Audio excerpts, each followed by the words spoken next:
Yo, so I want to make this very clear before I start this video that I don't hate Dream, okay? I really don't. I just think that what he said and what we're going to talk about today shows that maybe his brain doesn't always work sometimes, okay? Very simply put. Now, if you're a snowflake with a Dream hoodie who knows that they can't handle this sort of content that is at all critical of their favorite creator, Dream, just click off. Literally just click off right now. Go back to watching Wholesome George Not Found Moments number 38. Like, I genuinely don't care. Anyways, Dream recently went on a live stream on Twitch and said some stuff that wasn't smart, like just straight up was very stupid. Now, a lot of you have probably already seen this clip considering it's gone somewhat viral over the past couple of weeks, but I'm just gonna show you this clip for those of you who have not seen it. For their life and all that stuff.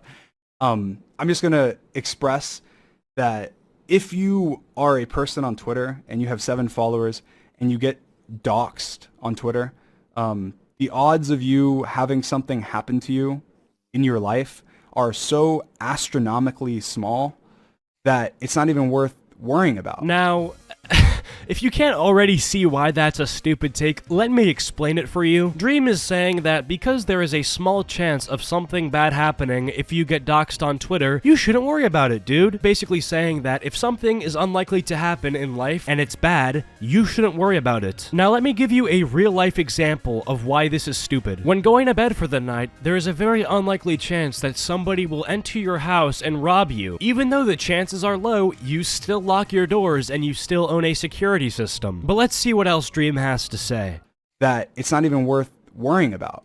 It's not even worth it remotely. I mean, everybody that I know that is a creator has had their address leaked, has had their name leaked, has had everything leaked about them, and it's very rare to have things actually happen. Even people with millions and millions of haters and millions of fans. Now, this part of the clip I just found the most confusing. It's like Dream is saying that because none of his personal friends have had, you know, huge repercussions after their doxes have been posted, that it's never actually turned out bad for anybody, which we all know is ridiculous. The amount of swatting incidents that have taken place on, like, Twitch, YouTube, Twitter, the amount of YouTubers or, you know, influencers that have been swatted is well within the thousands at this point. I'm just not sure what Dream is hoping to do by minimizing the severity of doxing. If I had to guess, it's because his community in particular has a reputation of doxing people that don't like Dream or have spoken negatively about Dream or anything, right? So maybe Dream is saying that, oh, you know, even though my community has doxed people in the past, doxing as a whole really isn't that bad, guys. Some of my friends have gotten doxed and nothing bad has happened. But you also have to think, the fact that he's not really talking about how bad doxes really are, and he's sort of not really saying it how it is, that might lead to his community thinking that doxing is less bad and less of a literal crime than it actually is. Now, I'm not saying that that's Dream's fault in particular, I'm just saying I can see somebody doxing somebody, and when they get exposed, they go on the defensive and say something like Dream said, like, hey dude, it's really not that bad, okay? Nothing really ever bad happens from this. Dude, I was just trolling, bro. Any problems here, man? It's like, yes, there is a problem, and just because Dream acted like there isn't, doesn't mean there isn't. Millions of things.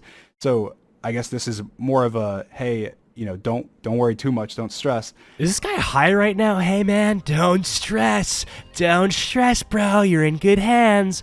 Dude, Dream, you're not Jesus, you're not saving anybody, you're not relieving anybody's stress. Dream, you sound retarded right now. I'm just gonna be so honest with you. I'm gonna be honest with you. I'm kind of retarded.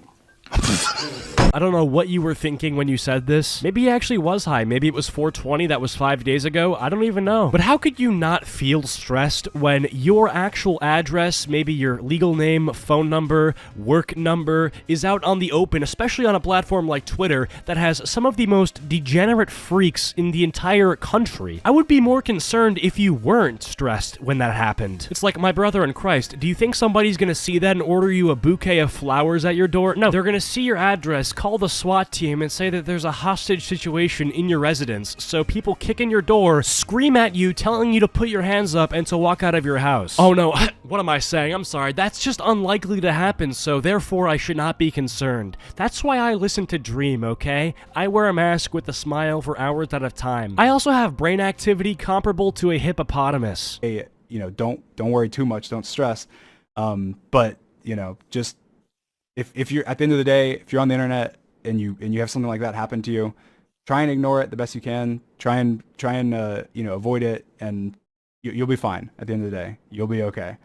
Again, that doesn't mean doxing okay. Doxing is horrible. Bro snuck that in right at the end. Guys, doxing is still bad. Just because everything I said would lead to you thinking that it's not bad at all and you shouldn't worry, it's still bad, guys. He's acting like worrying about getting doxed is the same thing as worrying about the sun exploding tomorrow. Like, he thinks that it's that same level of extreme worry, which is obviously very silly. I will give Dream some credit where it's due. When he said, you know, try to ignore it, I'll give him credit on that, because if somebody posts your dox, once you get it removed, it is kind of good to try to not worry about it or just to ignore it. Once you've done everything in your power to ensure that the dox is completely off the internet, the best you can really do at that point is just, you know, cross your fingers, try to get it off your mind, and ignore it, okay? If problems start popping up, you deal with them as they come. But yeah, I mean, like, at that point, your best bet is probably to just try to, like, ease your mind. I mean, I sound like a therapist right now, but I'm just sort of going off of what Dream said and sort of thinking that, you know, maybe there is some validity to parts of what he said. But yeah, overall, very stupid. Now, moving on to the next reason why I think Dream's brain sometimes doesn't function is due to a recent Twitter drama that Dream got involved in regarding an account by the name of BallsLover32. Dream got into a public argument with BallsLover32. Now, I know you're thinking, who is BallsLover32? Well, exactly. Nobody knows who this guy is. Nobody knew who this guy was. A genuine nobody on the Twitter platform. Like, not saying that to be hateful, I'm just saying that for context. This guy, nobody knows who he is. He's not a YouTuber, he's not a celebrity, whatever. Dream decides that because this guy was tweeting about him, I think this guy tweeted about him like 50 times, which, okay, listen, that's excessive as hell. If you're tweeting about Dream for 50 times in 1 hour, you're weird, okay? But all things considered, this guy is a weirdo, but Dream's response was still just a little bit, like, I don't know, it just seemed a little bit extra. I feel like when somebody tweets about you like 50 times, you can just block them. You know, unless they're actually saying something important that you want to respond to, I don't really see, like, if somebody's just like, hey, Dream, I don't like you, I mean, just like block them, you know? And if you are gonna respond, at least make it like a pretty good comeback or like an epic clapback. But no, Dream types in a paragraph, and it's just a little weird. Anyway, Dream tweets, bro, your last like 50 tweets are about me after I unfollowed you and chose to ignore you. It's okay, you'll be okay. If I tweeted the stuff you've tweeted, you'd have a field day about me spreading hate. And then BallsLover32 says, can I ratio Dream? And then he ratioed Dream. Now, I'm sort of past the stage in my life where I just have a complete mental breakdown when I see ratio. I'm just like, oh my god,